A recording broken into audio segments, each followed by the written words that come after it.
Welcome to another edition of the Dementia Care Partner Talk Show. Now, here's dementia care expert Teepa and your host, Greg Phelps.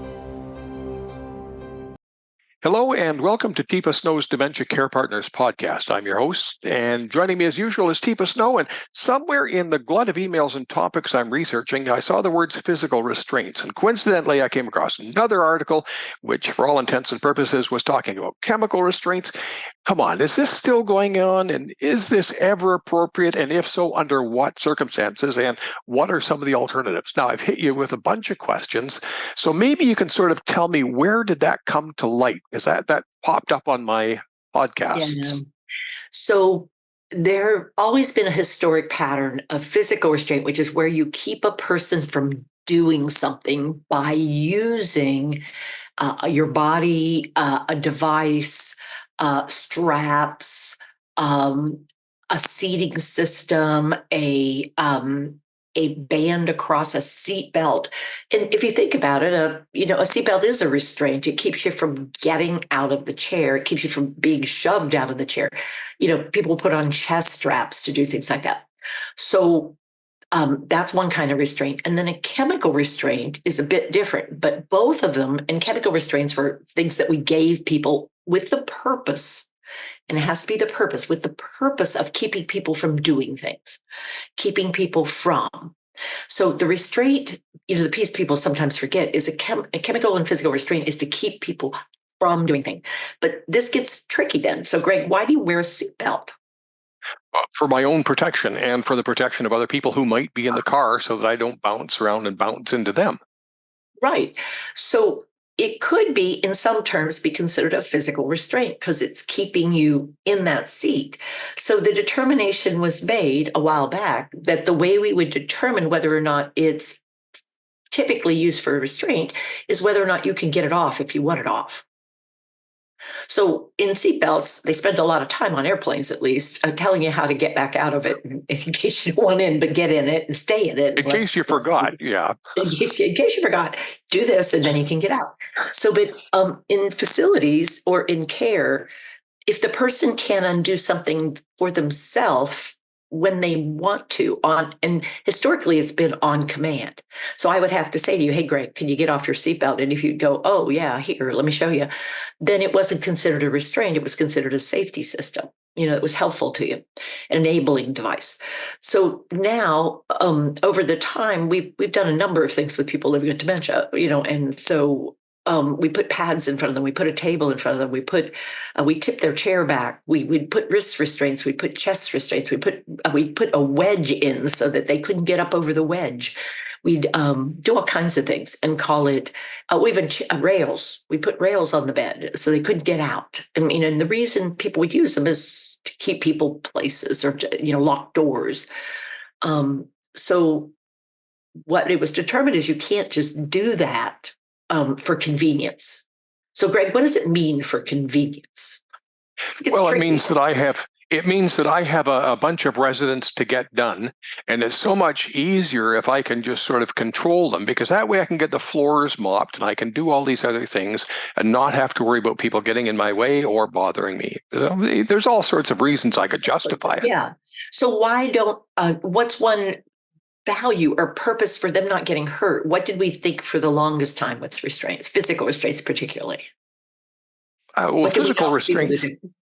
Yeah, I think we're trying to control their behavior and their movements. We want them in a certain place doing a certain thing at a certain time, and it's just more convenient to do it that way. Well, but historically, it was all about the falls. We didn't want people to fall. We didn't want people to get into other people's rooms. We didn't want people, so we'd lock doors so they couldn't get in other people's doors. We'd lock the doors so they couldn't get out in a low. So we'd have all these safety ideas in our mind. But it turned out a lot of the time we were using them for convenience. And so there was this recognition, no, that's actually convenience. So it was made illegal to do it. But it's always this tricky thing. Like for some people sitting in front of a table and doing things is going to keep them engaged, occupied, using their hands, using their eyes, but if they can't push the chair back to get up when they want to, it's considered a restraint. But at the same time, if they have foot movement that keeps their body moving because they want to move, but they also want to work on the tabletop, it gets a little tricky. And lately, people have come back to using a lot of chemical restraint because we're identifying more and more this symptom called agitation. And another one was repetitive asking of questions. What time is it, Teepa? What time is Well, it, Greg, Teepa? it's 6 a.m., Greg. It's 6 What a.m. time is it, Teepa? Greg, it's 6 a.m. And so this whole, getting tired of that. And so people find that when they give people anti-anxiety meds, they give them antipsychotics, they give them whatever, they quit doing that. And it was like, good. And we want to justify that to ourselves. And that's my concern is like, that's on the rise again. I just saw a statistic that 20% of people in nursing homes are in Australia are getting medications that are antipsychotics or anti-anxiety drugs, and that's probably the case in the U.S. too. I think we veer more these days toward anti-anxiety than we do toward antipsychotics because you have to document more. So the tricky part is, well, but Greg needs it, and it's like, okay, what's he need it for? And this is where it's getting messy again, honestly, Greg, because people are saying, well, they're agitated, and it's like, and it's a symptom of their dementia, of their Alzheimer's. And it's like, well, is it? Have you really investigated it? And what people used to have to do is go through and identify, yeah, we've done this, we've tried this, we've trained staff, we've implemented this kind of program, and we're still seeing it. And we think it's coming in from internal. And there's no pain. We've investigated that. They're doing lots of things. And here's the tricky part. We don't think it's any of those. So we think it's just the dementia. And it's like that used to be required. And now there's less emphasis on that. And that to me is concerning for an anti-anxiety drug, particularly, or an antipsychotic for that matter. And it's back on the rise, I bet. So we don't want to throw the baby out with the bathwater, do we? No. Because there may be, if we just do a blanket, none of this, no restraints, chemical or physical, that could be actually worse in some cases. So how do we balance that out? Do we have to have a team approach at each facility, or each care partner has to sort of justify why they may be resorting to this? How do we regulate it? Yeah, I do think that we should have a pattern of, have you done this sort of looking at and investigating and skill building? And I think the biggest missing piece is often skill building and program development and environmental assessment. I mean, those are the three, and pain assessment. Those are the critical things I think folks don't check for. Is there unmet need? What is it? Are we trying to meet it? Are we even beginning to address it? What's making the person feel and do what they're doing?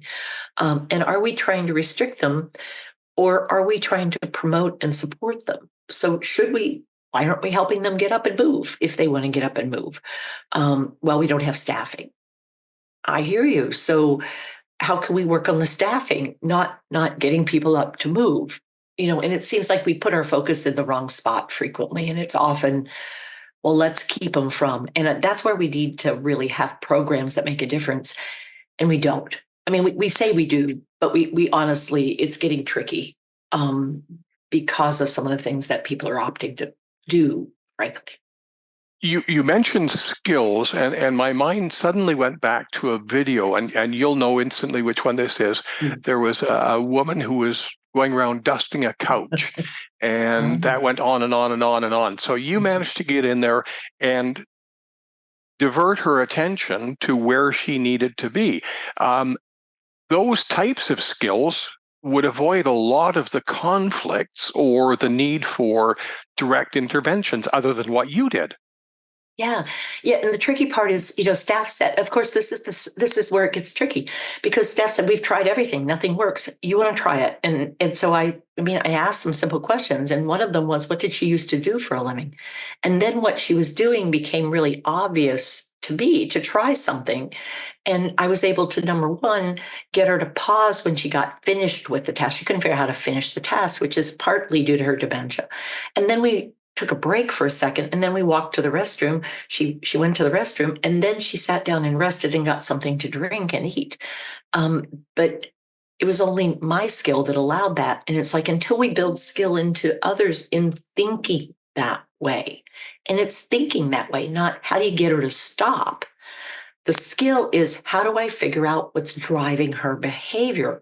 All behavior has purpose. So what is she trying to do that I need to understand better so I can figure out how to transition it? Yeah. Teepa, it would be nice if there were some easy answers, but I know that video is on the interweb somewhere. I can't remember the name of it, but I'm sure that people can search that and they'll find it. It's a fantastic viewing opportunity for people to watch and see. You make it look so simple, but you've obviously done it more than once.